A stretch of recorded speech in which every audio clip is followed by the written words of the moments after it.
Hello everyone, I am Komal Sharma. Welcome to our channel Study MLT. आज के इस video में हम बात करने वाले हैं प्रोसेस ऑफ रेस्पिरेशन के बारे में। रेस्पिरेशन होता क्या है, कौन कौन से ऑर्गन्स इसमें इन्वॉल्व होते हैं और हम सांस लेने की प्रक्रिया किस तरह से करते हैं, इन सारी चीज़ों के बारे में हम जानेंगे।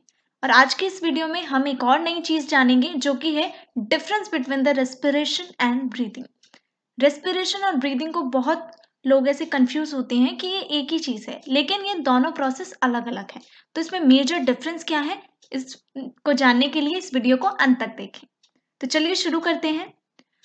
रेस्पिरेटरी सिस्टम जो होता है ये एक नेटवर्क होता है ऑर्गन्स का और टिश्यू का, जिसका काम होता है ये साथ मिलकर एक नेटवर्क फॉर्म करते हैं और ये हमारी सांस लेने में सहायता करते हैं। ये इंक्लूड करते हैं हमारे nose, lungs and blood vessels. ये मेन चीजें हैं जो इसमें इन्वॉल्व होती हैं। And the muscles that power our lungs are also part of the respiratory system. और जो मसल्स जो हमारे लंग्स को पावर देती हैं वो खुद भी रेस्पिरेटरी सिस्टम का पार्ट होती हैं। And these parts work together to move oxygen throughout the body and clean out waste gases like carbon dioxide. और यही सारे पार्ट्स जो होते हैं जब इकट्ठा एक साथ मिलकर ये काम करते हैं तो इनका काम क्या होता है कि ये ऑक्सीजन को हमारी बॉडी के अंदर तक पहुंचाएं, सारी जगह में सेल्स तक भी उसको पहुंचाएं और उसमें जितनी भी वेस्ट गैसेस हैं लाइक कार्बन डाइऑक्साइड उसको क्लीन कर दें, यानी कि बॉडी से बाहर निकाल दें। अब आते हैं कुछ इंपॉर्टेंट पार्ट्स की तरफ जो कि रेस्पिरेटरी सिस्टम में इन्वॉल्व होते हैं, जैसे कि फर्स्ट है nose, mouth, throat, pharynx, voice box, larynx, wind pipe, trachea, large airways, bronchi and lungs. ये सारे मेजर पार्ट हैं। अब देख लेते हैं ये इनकी लोकेशन क्या होती है। यहाँ पर जो आपको दिख रहा है ये नोज है, ठीक है, ये नोस्ट्रल्स है और ये ऊपर वाला जो है ये नेजल कैविटी है। इसके नीचे आते हैं तो यहाँ पे ओरल कैविटी होती है यानी कि माउथ। इसके पीछे की तरफ आप देखेंगे माउथ के अंदर वाला ये पोर्शन, इसको कहते हैं फेरिंग्स। देन नीचे की तरफ जब आप आते हैं तो यहाँ पे एक वॉइस बॉक्स होता है, उसका नाम है लैरिंग्स। फिर यही पाइप एक्सटेंड होकर नीचे की तरफ जो आ रहा है ये है हमारा ट्रेकिया।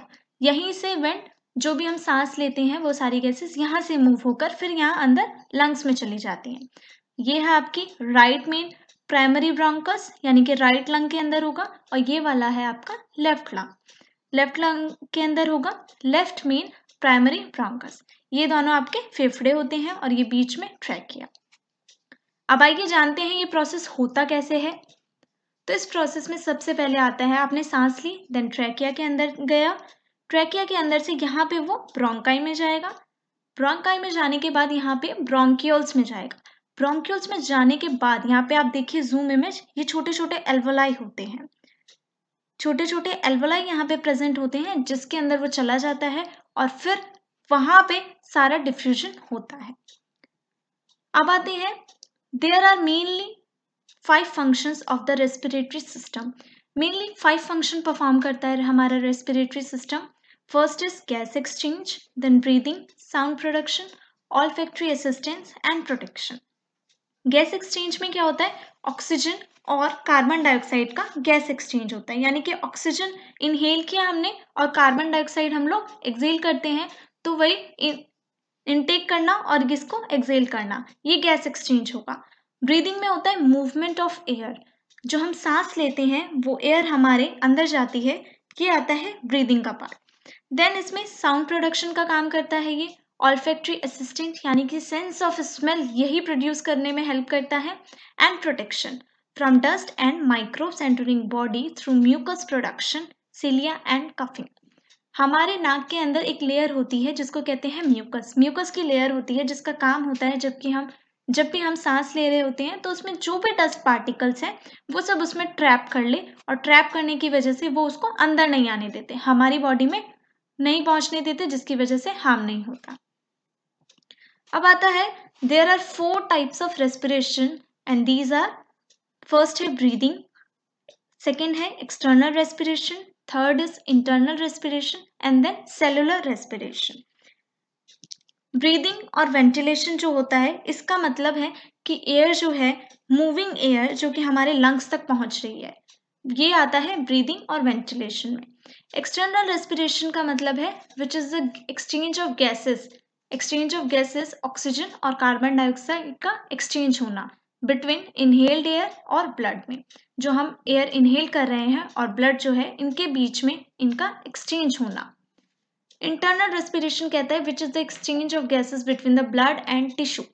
ब्लड और टिश्यू में गैसेस का एक्सचेंज होना, यानी कि ब्लड के थ्रू जाएगा फिर वो टिश्यूज में पहुंचेगा ताकि सेलुलर रेस्पिरेशन हो पाए। ये एक्सचेंज इंटरनल रेस्पिरेशन कहलाता है। देन लास्ट आता है fourth type, cellular respiration. Cellular respiration के अंदर सेल्स के अंदर पूरा रेस्पिरेशन प्रोसेस होता है।